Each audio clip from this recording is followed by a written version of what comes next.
So initially, zero touch was all about reducing the workload in an IT environment and installation and configuration and all that good stuff. But what has happened in the telco world is that it's gone on to look at the entire life cycle of networking infrastructure itself. And that includes things like configuration changes and, of course, port changes and stuff like that, but also security management, maintenance, testing of the network itself, and even performance monitoring. So all of those things can really be automated. And if you're really going to go zero touch, that's where you're headed. And eventually, of course, to complete the life cycle, even the decommissioning of the network or the network assets. And so the issue then is, okay, what is the value of zero touch in the cloud specifically? Well, you've heard about talks from Dan, you've heard the talk from Sam of Google, talking about deployment at scale. And that's a big value. If you could zero touch it, if you could automate it, in the data center, in the cloud, or in a provider environment, in a very large access network, you're in good shape. You could, of course, therefore, service deployment gets highly simplified because you're automating it. Uptime is improved because you're less prone to errors, less prone to mistakes, things of that sort.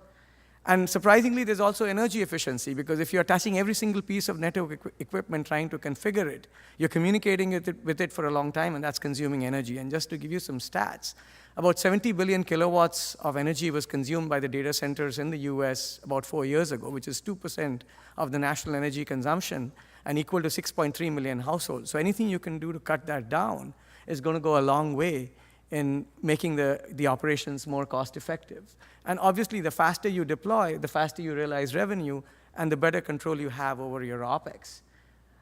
But then that's not, it's not all fun and games. There's a challenge that, bunch of challenges you have to keep in mind. And of course, they've been talked about at length at the conference. Let's talk about a few that are actually going to come up in the talks that are going to come afterwards.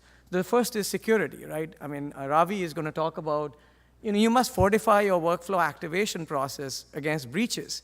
Because if you don't, then because it's automated, you're going to affect thousands or tens of thousands of network elements or services all at the same time if there's one single breach in the very process of automating it, right? And then you must be very careful in the way you create templates. I mean, Sam spoke about that, right? Model your network, have a network model, create a template in how you're going to actually deploy certain kinds of services or certain network configurations.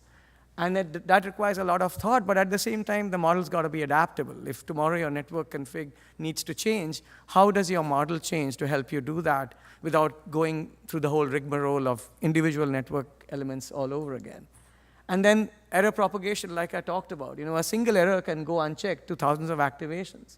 And the key is that the reason we're doing automation is we have both real and virtual assets to manage.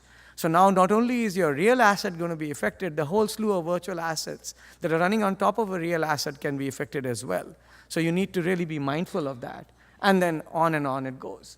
So with that, I'm going to come back to what we are going to do in the rest of the segment. If you have any questions related to this stuff, that's my email address and phone number. It's going to be on the presentation.